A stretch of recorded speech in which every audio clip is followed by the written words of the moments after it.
Bonjour, encore bonjour, moi Namusundi avec vous. Écoutez, écoutez, écoutez.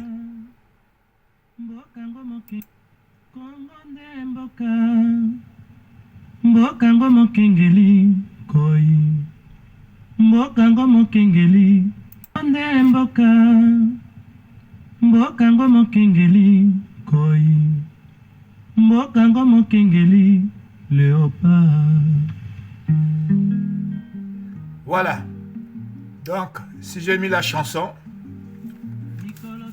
c'est pour vous dire que nous allons voir l'origine du mot roi. R-O-I. En français, roi, chef. L'origine de ce mot. C'est pour ça que j'ai mis la belle chanson de notre Papa Rochero, Congo Mboka, Mboka Ngomo Kengeli Nkoi. Mais quel est le rapport avec le mot roi? C'est ce que nous allons voir. C'est ce que nous allons voir. Alors, pour commencer, comment reconnaître les peuples Congo dans les Grands Lacs? Ceux qui sont les plus anciens. Les plus anciens peuples dans les Grands Lacs, proches des Pygmées. On a toujours dit que les Bambamba étaient des Pygmées. Non. Les Baluba étaient des Pygmées. Non. Avant les Baluba, il y avait les Lunda, les Bambamba, les Pygmées. Ah, plutôt, pas les Pygmées, excusez-moi. Les Bembe, les Ndoumou, les Mbaouin. Voyez-vous, ce sont ces peuples qui sont arrivés avant que le royaume ne soit fait. Donc au milieu de ces peuples, du moins pour ceux qui en restent, vous allez retrouver les noms communs Lendoy, Mwindangoy, Kubangoy, Wadangoy, Ndumu, Mwindawangoy. Mwindango, ce que je prononce souvent, Mudumango. Mwindawangoy. Voilà. Donc, Mwindawangoy ou Mudumango. Et c'est dans Mwindawangoy qu'on retrouve aussi l'expression monde. Vous voyez? Donc, rien qu'avec ces noms, on retrouve les expressions plus anciennes désignant les éléments qui composaient le dogme Congo que les adeptes de la religion Congo appellent la cosmogonie. Cosmos Congo, le monde, qui est tout un plagiat de l'univers. Parmi ces noms cités, on retrouve celui qui nous donnera l'origine du nom roi. R-O-I, un chef. Roi, c'est en français.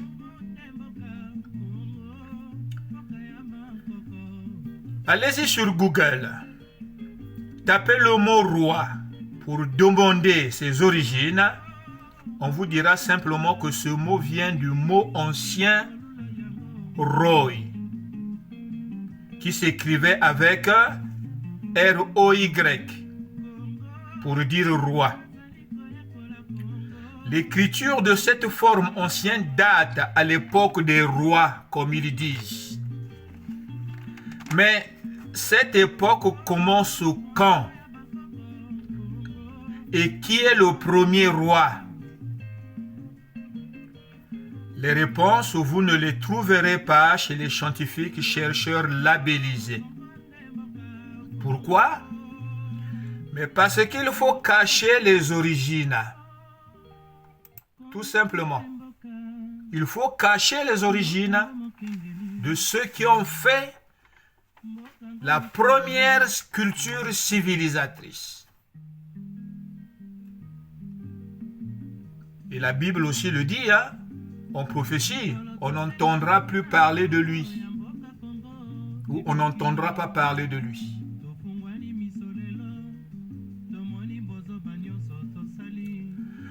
Donc, pour continuer, pourquoi les scientifiques, je le crie tout le temps, pourquoi aucun chercheur Congo ne parle du Congo? Pour cacher les origines du monde quant à ses auteurs. Dans l'alphabet Congo ou Mangalanganza, la lettre R était absente.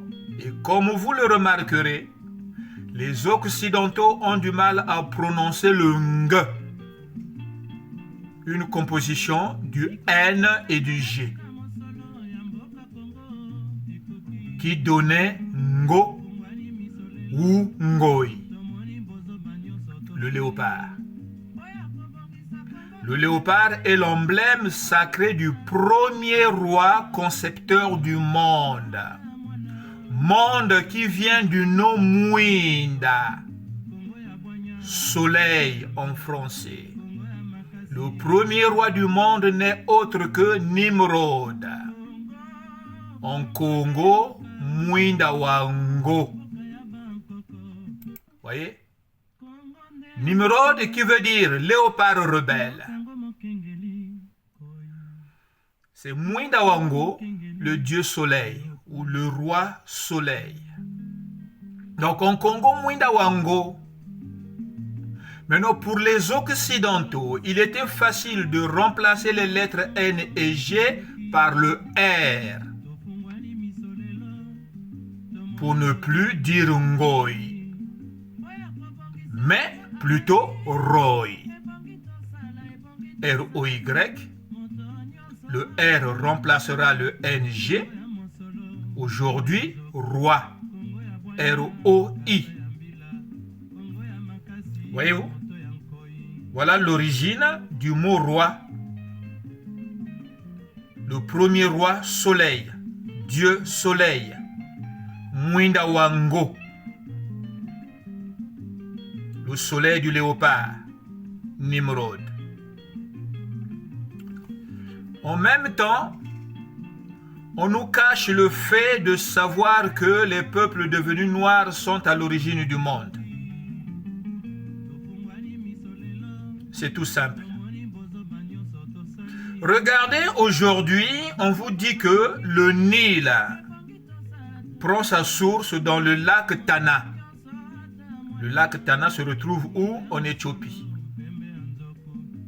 Avant, les Occidentaux ne prononçaient jamais cette histoire du Nil où il prend sa source.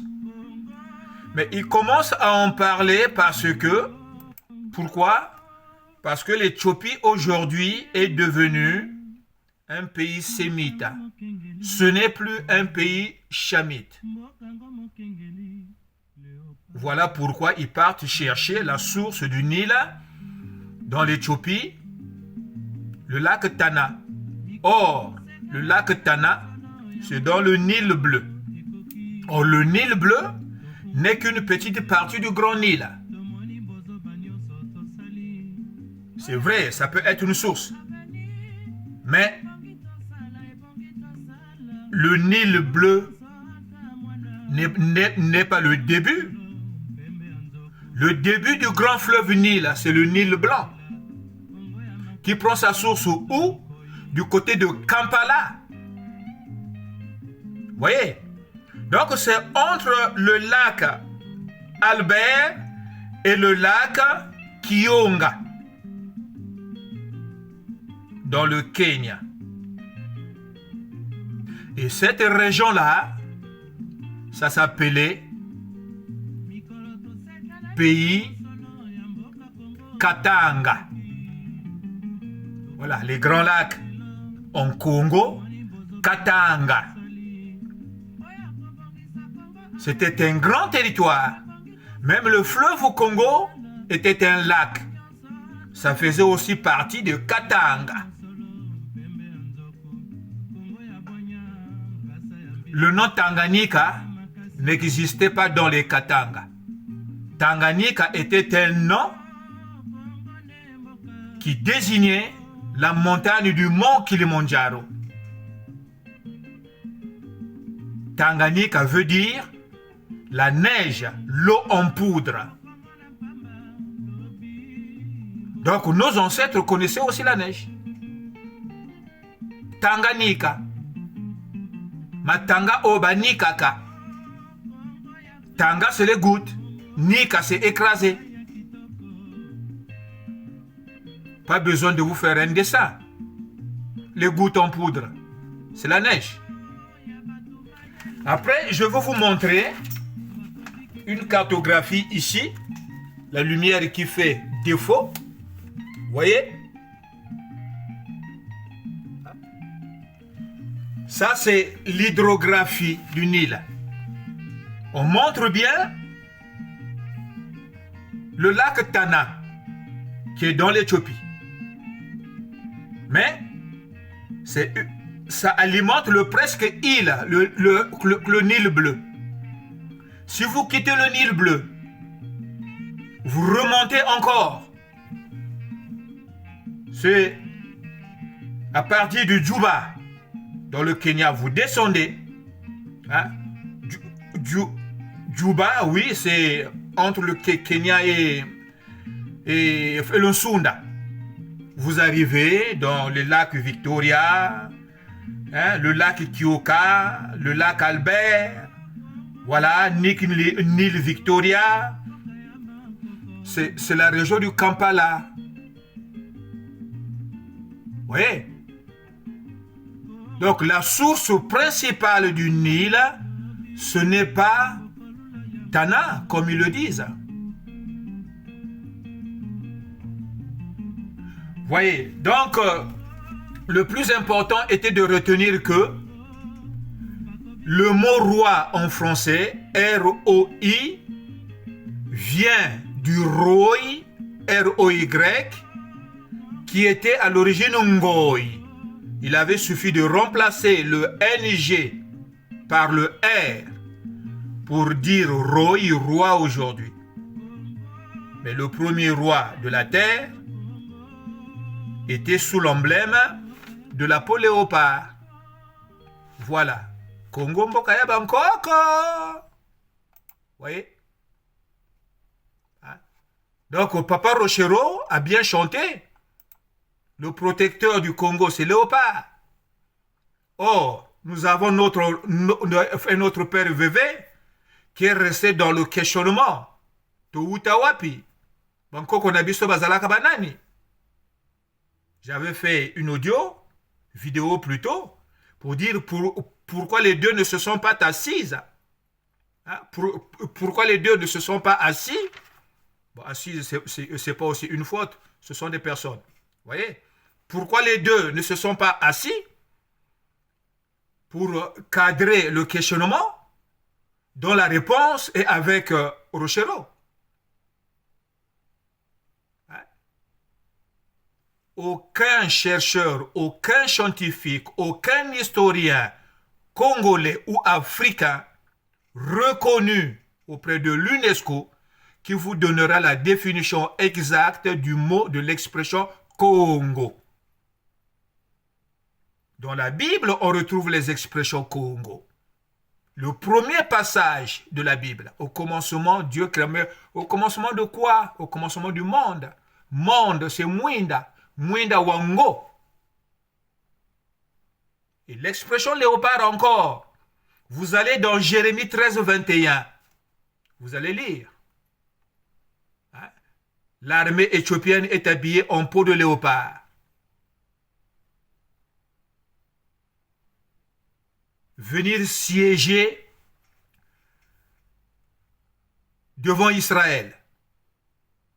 Israélites qui tremblaient. Dieu leur dit, mais ils sont comme ça. Le léopard ne peut pas changer la couleur de sa peau ou ses taches. Ils sont comme ça. Mais par contre, vous pouvez changer. Vous voyez? Le léopard. L'expression ngoi. Ngo, est la racine du mot léopard. Congo est la base de toutes les cultures mises en place par les humains.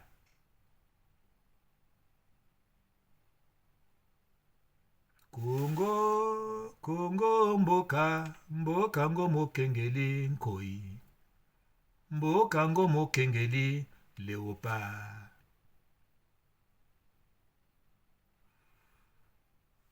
Au revoir, mwana musundi.